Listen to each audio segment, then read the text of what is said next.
আপনি না করবেন না বাবা, আপনার উপর ভরসা করেই আমি আছি। এ অনেক ভয়ঙ্কর কাজ। যতই ভয়ঙ্কর হোক, প্রয়োজনেও মরে যাক, তবু আমার এই কাজটা করুন।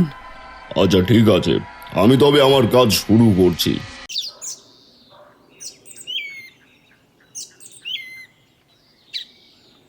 রিয়া, এই রিয়া, কি রে, তোর কথা কানে যায় না?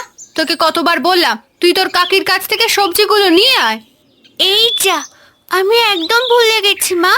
এক্ষুনি যাচ্ছি, গিয়ে নিয়ে আসছি।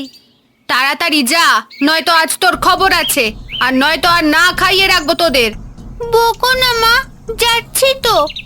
ও মা, আমি যে তোমায় বলেছিলাম আমার একটা পুতুল কিনে দাও, কই দিলে না তো? এই, তোর এখনো পুতুল খেলার বয়স আছে? বড় হয়েছিস না? এখন এসব বাদ দিয়ে যা মা, যা যা বলছি তা নিয়ে আয় দেখি। যাচ্ছি তো।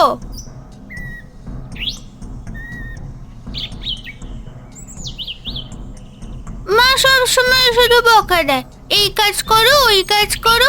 পুতুল চাইলে বলে বড় হয়ে গেছি, আর কাজ করার সময় আমি কি একদম ছোট নাকি? ধুর, একটা সুন্দর পুতুল থাকলে তার সাথে কত কথা বলতে পারতাম আমি। কেউ আমায় বোঝে না।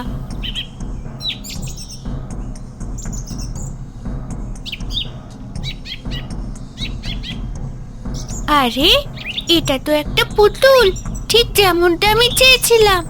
কিন্তু এখানে এভাবে পড়ে আছে কেন? কেউ কি ফেলে গেছে? কি সুন্দর দেখতে, একদম রাজকন্যার মতো। মা যখন কিনে দিল না, তখন ঈশ্বরই বোধহয় আমার জন্য এটা পাঠিয়ে দিয়েছেন। এখন থেকে তুই হবি আমার সব থেকে প্রিয় বন্ধু।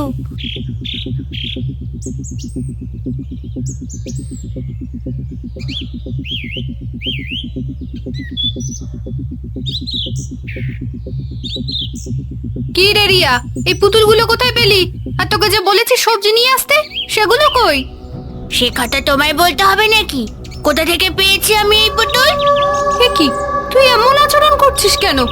রিয়া আর কোনো কথা না বলে রক্তবর্ণ চোখ নিয়ে ঘরে চলে যায়।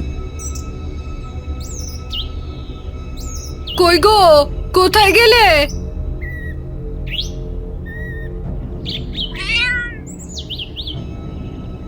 হ্যাঁ মিনতি, তুমি